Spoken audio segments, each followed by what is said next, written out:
Et si vous rencontriez Jésus aujourd'hui même et qu'il vous disait « Viens et suis-moi », quelle serait votre réponse?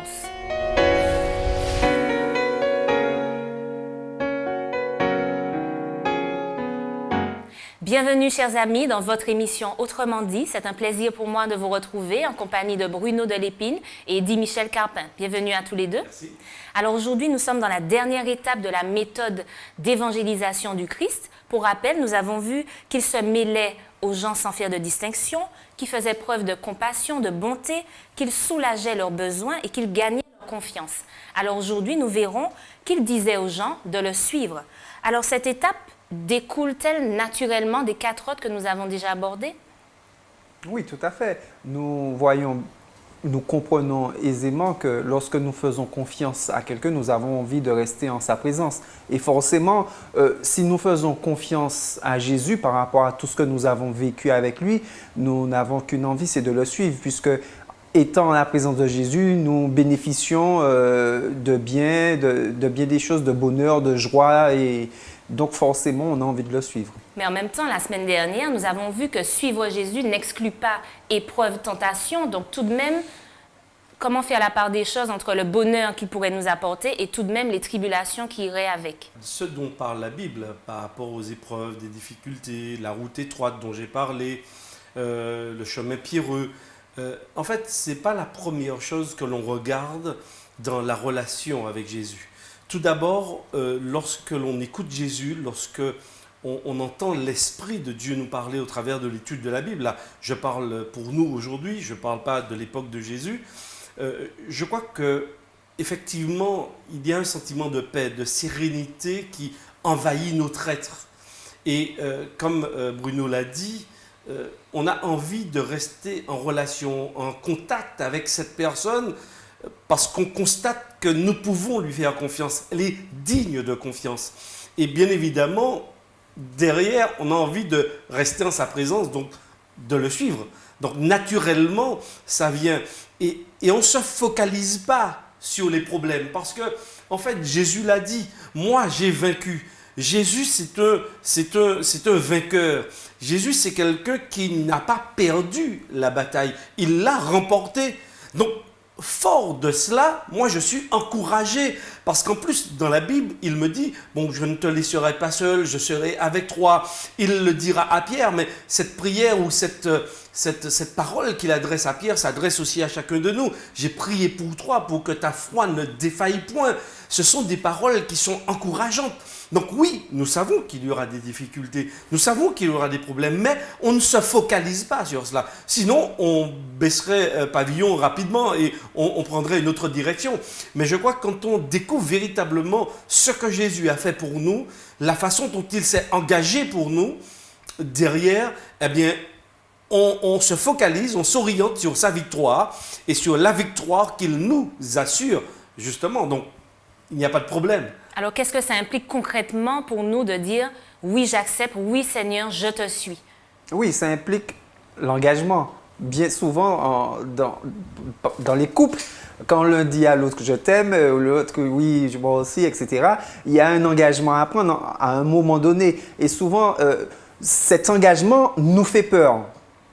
Je parle soit au niveau du couple ou bien même au niveau justement de nos relations avec Dieu. Pourtant, nous nous engageons dans bien des choses. Nous engageons dans des assurances, nous nous engageons dans bien des choses. Alors pourquoi ça nous fait peur de nous engager avec Dieu? Qu'est-ce que ça implique de si engageant, justement? Mais justement, c'est tout ce qui a toujours fait peur à l'homme, c'est l'inconnu. Et souvent, nous disons, eh bien, on préfère un tien que deux tu l'auras. Et avec Jésus, c'est ça, c'est deux tu l'auras. C'est la promesse, c'est on va dire en summum, Dieu nous promet une vie de bonheur, sans maladie, etc., sans souci. Mais quand est-ce qu'on aura accès à cette vie dont tu parles? Ça, c'est le summum. Mais dans le temps de maintenant, Dieu nous permet de vivre, de passer par les péripéties, parce qu'il ne faut pas croire que ceux qui n'ont pas cette relation avec Jésus, ils n'ont pas de problème, ils n'ont pas... Non, ils les ont, sauf que la différence avec Jésus, on les aborde différemment. Et c'est là que ça fait la différence. Et c'est pour ça que souvent, quand on rencontre un chrétien, quand je dis un chrétien, quelqu'un qui a une relation avec Dieu, qui a vraiment une relation avec Dieu, il est toujours joyeux, il a toujours le sourire. Ça ne veut pas dire qu'il n'a pas de problème, mais avec Jésus, il aborde ça différemment, en fait. Et c'est là que ça fait la différence. C'est-à-dire que dans un engagement, il y a des choses aussi que l'on abandonne et de nouvelles qu'on va adopter.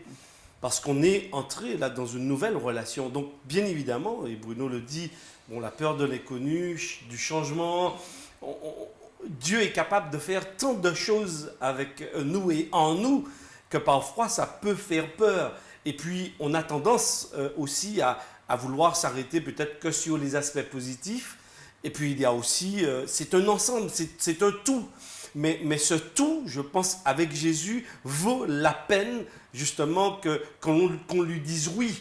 Maintenant, par rapport à la question que tu as posée à Bruno, ça m'a aussi interpellé. Je me suis dit, mais c'est vrai qu'il y a tout l'aspect qui est intéressant.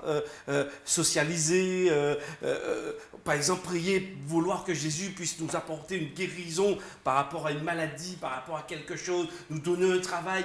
Parfois, on veut de tous les avantages aussi que Jésus offre. Mais on ne veut pas forcément s'engager. Parce que s'engager implique un investissement aussi de notre personne dans la relation. Suppose aussi que Jésus puisse entrer dans notre vie. Donc, est-ce qu'on a envie que Jésus transforme et change et bouleverse notre vie? Donc, on veut bien aussi de tous les avantages, mais pas forcément que Jésus puisse bouleverser et transformer notre vie, même si et quand bien même ce serait pour notre bien. Alors, tu parles de choses à abandonner, de bouleversement, mais qu'est-ce qu'on devrait abandonner pour accueillir Jésus? Qu'est-ce qui pose problème chez nous? Oui, suivre Jésus ou s'engager avec Jésus sous-entend qu'on l'accepte comme sauveur. Effectivement, comme Eddie Michel dit, on veut toujours Jésus comme sauveur des biens, des bonnes choses, des bénédictions. Mais on a du mal à l'accepter en tant que Seigneur. Et l'accepter en tant que Seigneur, c'est Seigneur de notre vie, c'est-à-dire de comment on doit vivre, comment on doit fonctionner, ce qu'on doit... Et il y a certaines choses qui ne vont pas dans la porte étroite où on doit suivre Jésus. Donc, il faut délaisser. Et certaines choses sont liées souvent à la chair, à ce qu'on aime. Alors, concrètement, est-ce qu'on peut donner des exemples pour que ceux qui nous suivent comprennent vraiment de quoi on parle? Concrètement, c'est facile de donner plein d'exemples. Aujourd'hui, nous sommes justement prêts à suivre toutes les stars qui se dénudent, toutes les stars qui se dénudent. Je parle des filles, mais tous les stars hommes qui sont accompagnés de filles, etc., qui font des appels à la chair, au sexe, à tout ça. Et bien sûr, tout cela, ça donne envie parce que c'est la chair, c'est la sensualité, toutes ces choses qui amènent après à la fornication, toutes ces choses, on est bien obligé de les abandonner. Mais abandonner dans un cadre, parce que Dieu nous les propose aussi, le sexe, etc., dans un autre cadre. Et parfois, nous avons du mal à penser qu'effectivement, ce sera mieux. Et pourtant, c'est ce qu'il nous le dit, c'est ce qu'il nous promet. Et c'est là que qu'entre la notion de confiance et la notion de foi, en fait. Alors, on abordera peut-être ce sujet-là. Tu as parlé du sexe et autres. C'est vrai que c'est un sujet qui peut faire débat. Peut-être qu'Eddie Michel a quelque chose à ajouter. Par rapport forcément à cela. Mais justement, c'est-à-dire que lorsque je m'engage avec Jésus, c'est aussi perdre de ma liberté. Je décide de perdre aussi de ma liberté. À partir du moment où on s'engage dans une relation avec quelqu'un, on accepte volontairement. Ce n'est pas l'autre qui nous soumet. Et c'est pourquoi j'insiste, on accepte de perdre volontairement sa liberté. Tu sais, lorsque je lis la réponse des disciples, lorsque Jésus les interpelle, leur dit « Bon, ben venez, suivez-moi », naturellement, devant ce que Jésus réalise, les disciples répondent de façon émotionnelle. Elles sont sincères, mais c'est aussi émotionnel. Ce n'est pas encore fondé. Et je pense que Jésus accepte aussi cette réponse qui est vraiment toute naturelle, qui est spontanée, celle d'un enfant, parce qu'il voit aussi le potentiel chez le disciple. Et au fur et à mesure que ces disciples découvrent, à un moment donné, ils vont abandonner Jésus. Parce que pour eux, ce qui arrive à Jésus était inconcevable dans leur imaginaire, dans leur réflexion, dans leur mode de pensée. Et je pense que là aussi, c'est intriguant pour moi aujourd'hui et cela me permet de me remettre en question. Lorsque je réponds oui à Jésus, est-ce que c'est pour que Jésus fasse ce que je veux ou est-ce que c'est ce que Jésus dois faire dans ma vie qui est le plus important? Et je pense que dans cette réponse aussi, Jésus m'interpelle et m'invite à réfléchir à cette question. Quand je réponds oui, qu'est-ce que je souhaite réellement? Et là, je pense qu'il y a matière à réflexion, à méditation pour nous, pour que nous puissions véritablement nous positionner et comprendre que oui, il y aura des bouleversements, il y aura des changements, parce qu'on ne peut pas rester dans cette réponse avec Jésus seul dans son coin. Quand on répond à Jésus, il y a un double aspect, relationnel avec Jésus, mais relationnel aussi à l'autre, s'ouvrir à l'autre. Et je pense que les disciples ne l'avaient pas pleinement compris. Ils pensaient, et d'ailleurs à un moment donné dans leur histoire, ils vont se retrouver tous les trois sur un mont avec Jésus et ils disent, mais, eh bien, dressons des tentes et restons ensemble. Jésus leur dit, non, non, non, on va redescendre. Donc on voit bien le concept. Parfois on dit oui à Jésus, on veut s'engager et on veut rester avec son petit Jésus dans la crèche. On veut se l'approprier, on veut bien le garder bercer. pour Oui, nous. tout à fait. Et qui ne nous dérange pas de trop. Alors qu'au contraire, Jésus va bouleverser la vie des disciples. Il va bouleverser la vie de tous ceux qui vont lui dire oui, répondre à son invitation, viens et suis-moi. Eh bien, il va transformer la vie de toutes ces personnes. Et je crois que notre vie aujourd'hui peut être transformée à condition que nous comprenions véritablement que le projet de Jésus, eh bien, c'est de nous transformer et que nous avons aussi à abandonner et à nous abandonner totalement entre ses mains. Alors, tout au long de la Bible, on a souvent une illustration pour parler de Jésus et de nous, qui est l'illustration du berger, du bon berger. Alors, dans Jean 10, les versets 1 à 5, je vous invite d'ailleurs à lire ces versets chez vous, chers amis, on a l'image du bon berger et cette histoire raconte que les brebis, justement, reconnaissent la voix du bon berger et le suivent spontanément. Alors, ma première question, c'est est-ce qu'il y a un seul troupeau, une seule bergerie? Alors, je répondrai oui, parce que quand je lis le texte de Jean chapitre 10, Jésus présente seul berger, il est le bon berger, et il présente s'il y a un berger, il y a donc un seul troupeau.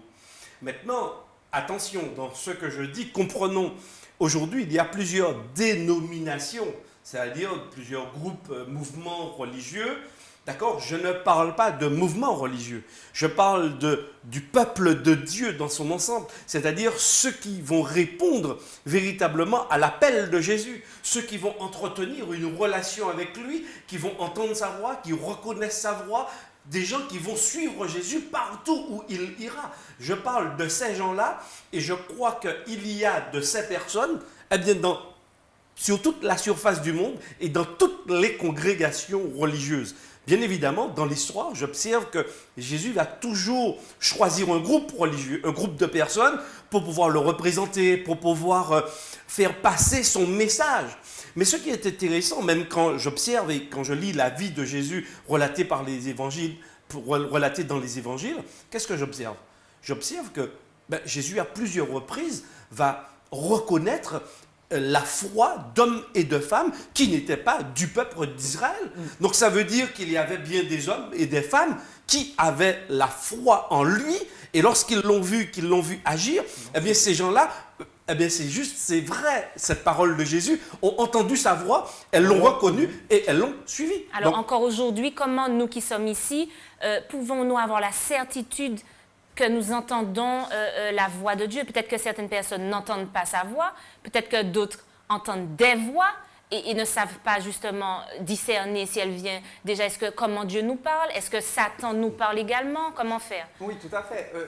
Le texte dit qu'ils entendent la voix du bon berger, ils le reconnaissent et le suivent. Et effectivement, on pourrait faire le jeu de mots de la voix parlée et de la voix chemin, parce que c'est comme ça aujourd'hui que nous pouvons voir qui est véritablement le bon berger et le suivre, parce qu'aujourd'hui, Jésus n'est pas là. Donc, les gens qui parlent au nom de Jésus, qui parlent de l'Évangile, qui présentent l'Évangile, il est bien de les écouter, de vérifier dans la Bible, mais aussi il est bon de voir quelle voie qu'ils suivent.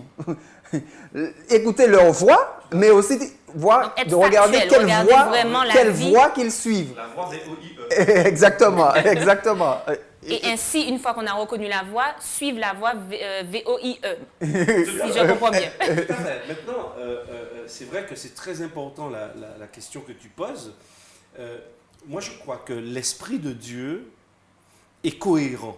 Si je crois que la Bible, elle a été donnée par Dieu, elle est soufflée par Dieu aux hommes, les hommes ont utilisé leurs mots pour transmettre cette révélation et ce message de Dieu, je crois que le message de Dieu aujourd'hui ne va pas contredire ce qui est contenu dans la Bible. Donc je crois qu'il y a une cohérence. Et je crois que aujourd'hui, ceux qui prétendent, parce que par rapport au point que nous avons abordé, on a parlé du fait que Jésus socialisait, il était sympathique, il servait les gens, Jésus exprimait de la confiance et les gens avaient confiance en lui. Je pense que cet ensemble d'éléments doit nous permettre aussi de savoir la voie à suivre. Et donc, c'est un ensemble, ce n'est pas un des critères qu'il faut prendre, mais c'est l'ensemble. Lorsque Jésus dit « suivez-moi », je pense que ça a du sens aujourd'hui, plus que jamais. Suivez-moi, et Bruno l'a bien fait ressortir, c'est bien sur un chemin. C'est pas suivez-moi et puis vous faites ce que vous voulez. Non, c'est le suivre lui. Lui, il nous donne déjà des directives dans la Bible. Et s'il me parle par le Saint-Esprit aujourd'hui, c'est vrai que le contexte peut être différent, mais le fondement sera exactement le même. Je crois que dans toute la Bible, il y a une cohésion, une cohérence, et encore aujourd'hui, au XXIe siècle, on devra retrouver cette cohérence et cette cohésion dans le fonctionnement de l'Esprit de Dieu, parce que c'est le même Esprit. Donc il n'y a pas de raison qu'il nous montre une autre voie, un autre chemin, un autre fonctionnement, un autre comportement. Non, je ne crois pas. Je crois qu'il est fidèle, et justement, c'est ce qui fait qu'il y a la confiance. C'est qu'il y a une fidélité, une rectitude de la part de Dieu aussi dans son fonctionnement et dans ses attentes. Étant donné que Jésus n'est plus de ce monde, tu l'as dit également Bruno, sommes-nous également amenés à être de bons bergers? Ou le bon berger par excellence, c'est Jésus, mais nous aussi, étant donné que nous sommes ses représentants, sommes-nous également des bons bergers et devons-nous également faire paître le troupeau, les ramener vers l'enclos? Tout à fait. Dans la Bible, il est question de Jésus en tant qu'empreinte de Dieu. Et pour dire que Jésus reflète l'image de Dieu. Donc nous, aujourd'hui, nous sommes appelés à refléter l'image du Christ. Et nous sommes, on dit souvent, nous sommes la lumière, mais je verrais plus, nous sommes des miroirs qui réfléchissons la lumière qu'est Jésus-Christ. Donc nous devrions être des miroirs qui réfléchissent la lumière de Jésus sur le monde. Donc à travers nous, les gens devraient voir Jésus-Christ manifesté en fait. Dans nos actions, dans la façon dont nous vivons, les chemins, les voies que nous suivons, les voies que nous faisons entendre doivent être semblables à celles de Jésus-Christ. On doit retrouver aussi cette cohérence vis-à-vis de ce qu'on prêche et de ce que Jésus prêchait, de la façon dont Jésus vivait et de la façon dont nous vivons aujourd'hui. Alors très concrètement, ma question, c'est quelle est la limite à ne pas franchir quand nous allons justement nous empruntons la méthode du Christ, nous le servons, nous sommes de bons bergers. Quelle est la limite à ne pas franchir pour aller chercher les perdus, ceux qui sont sortis de l'enclos?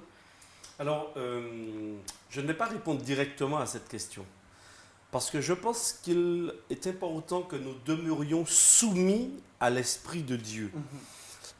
Maintenant, c'est très complexe peut-être ce que je dis, mais je ne vais pas aujourd'hui commencer à dire quelles sont les limites, là où il faut aller, là où il ne faut pas aller, comment il faut se comporter.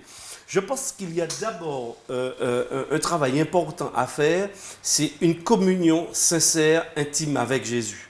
Avoir la conviction que peut-être par rapport à tel ministère donné, eh bien, Dieu va me donner la capacité, et il me donne la capacité pour accomplir un travail particulier. Parce que toutes les fois où Dieu a fait tomber des barrières, il l'a confié à des hommes donnés et il leur a confié les dons et les talents pour réussir. Donc c'est vrai que c'est très complexe parce que entre ce que moi je veux et ce que Dieu veut, parfois je peux confondre ma propre volonté avec celle de Dieu. Ce n'est pas impossible. Mais c'est possible de ne pas tomber dans ce piège à condition que constamment dans mon cheminement, je reste soumis à Dieu. Et d'ailleurs, lorsque D'ailleurs, Gamaliel l'a dit dans le livre des Actes des Apôtres. À un moment donné, lorsque les disciples ont été arrêtés, on voulait exterminer un peu cette secte-là de chrétiens. Il a dit non, peut-être qu'il ne faut pas qu'on prenne le risque d'aller contre Dieu. Si c'est de Dieu, ça va durer. Mais si ce n'est pas de Dieu, ça va s'éteindre. Et je crois que là aussi, par rapport à tous les éléments, par rapport à la méthode du Christ dont on a parlé, ce sont aussi des critères qui vont nous permettre de savoir dans le temps la façon dont ça va durer. Et avec Dieu, eh bien, on va voir aussi le vrai va durer. Maintenant, malheureusement, il y a aussi l'adversaire, le diable, qui ne dort pas. Hein. Il va imiter, il va reproduire un peu le vrai, mais dans ce vrai-là, il y aura une bonne partie où il y aura quelques gouttes de mensonges. Alors, comment déceler justement le vrai du faux à ce moment-là? Alors, le livre de l'Apocalypse y répond. Hein. Achetez de moi le collier. Le collier, et on le comprend, c'est l'Esprit de Dieu. Je dois véritablement être soumis à l'Esprit de Dieu. Cette soumission à l'Esprit de Dieu passe par une étude approfondie de la Bible. Et très certainement, je pense que Bruno voudra aussi donner quelques éléments. Non, tout à fait. C'est ce que j'allais dire. Et tu l'as dit, tu l'as souligné par rapport au Saint-Esprit. Comme Michel disait, nous ne pouvons pas dire qu'il faille faire telle chose ou bien... Non, on doit être soumis à l'Esprit de Dieu. Et pour être soumis à l'Esprit de Dieu et non en l'Esprit dit moi en bagaille et puis je le fais et ce n'est pas l'Esprit de Dieu, il faut être versé dans la Bible. Versé dans la Bible et étudier la Bible. D'ailleurs, Jésus lui-même, quand il a dit « suivez-moi », il dit « suis-moi », il faisait différentes choses, mais souvent, il leur donnait des textes tirés de l'Ancien Testament. Il disait, il est écrit telle chose. Il s'appuyait sur la Bible. Et nous, aujourd'hui, ou quiconque, nous devons nous appuyer sur la Bible par rapport à ce que nous entendons. Nous devons aller le vérifier dans la Bible pour voir effectivement si ça répond à ce qui est écrit dans la Bible, en fait. C'est notre seule sauvegarde, les Écritures. Alors, il y a une autre image également qui est employée dans la Bible, Jésus frappant à la porte. C'est une image qu'on retrouve notamment dans Apocalypse 3 au verset 20, que je vous invite à lire chez vous, chers amis. Donc, on imagine Jésus là, devant une porte. On se demande, il frappe à la porte. Alors, qu'est-ce que ça symbolise? Je suppose que c'est une image. Et n'y a-t-il pas de poignée à cette porte? Pourquoi ne l'ouvre-t-il pas? Qu'est-ce que ça veut dire? Bien, justement, dans le livre de l'Apocalypse, c'est très intéressant parce que Jésus est à l'extérieur. Et ça nous montre bien la mission de Jésus. La mission de Jésus, c'est de sauver, c'est de chercher l'homme là où il est. C'est lui qui nous cherche ou c'est à nous de le rechercher? Alors, dans la Bible, il y a deux aspects. Il y a plusieurs aspects. Le premier aspect que je découvre dans la Bible, qui est contenu aussi dans les paraboles données par Jésus dans Luc chapitre 15, c'est que dans les trois paraboles, par exemple, du fils perdu et retrouvé, du fils de la drachme perdue, de la pièce perdue retrouvée, de la brebis perdue et retrouvée, il me semble que cela représente également différents traits de caractère ou différentes personnes aussi. Donc oui, il y a une partie, par exemple, pour les deux, la brebis perdue et de la drachme perdue, en fait, il y a une démarche d'une personne pour retrouver. Donc oui, Jésus est bien à la recherche. Mais il y a aussi pour d'autres qui ont déjà vécu une expérience. Parce que le fils dont il est question, il connaît le père. C'est lui qui a pris l'initiative de partir. Donc, il y a une volonté qui s'est exprimée de sortir et de vivre autre chose. Donc, pour lui, c'est différent. Pour lui, c'est différent. Parce qu'il le connaît et qu'il est parti de son plein gré. Exactement, et tu as raison. Et donc, Dieu attend à ce moment. Mais ça ne veut pas dire que...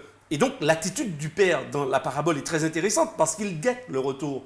Il ne va pas chercher parce qu'il y a le respect de la personne qui a pris une décision de s'éloigner. Donc, c'est la fameuse liberté que Dieu nous a donnée. Tout à fait. Donc Dieu, il est entre les deux, mais il est en train de chercher. Et c'est pourquoi, par rapport à la question que tu m'as posée précédemment concernant les limites, etc., si nous sommes animés par l'Esprit du Christ et que notre priorité, c'est de chercher l'autre, non pas de tirer intérêt, mais vraiment de chercher l'autre pour que Jésus puisse le rencontrer. Eh bien, je crois que Dieu lui-même ouvrira les portes pour nous. Donc, que nous sommes des intermédiaires, c'est ce que tu veux dire? Oui, nous sommes des intermédiaires, nous sommes des canaux par lesquels, justement, Dieu voudrait faire du bien au monde. Et donc, eh bien, si nous sommes les canaux, mais permettons à l'instructeur, à celui qui nous façonne, de nous placer là où il le souhaite pour que nous puissions apporter justement son nom, apporter sa personne, apporter sa grâce.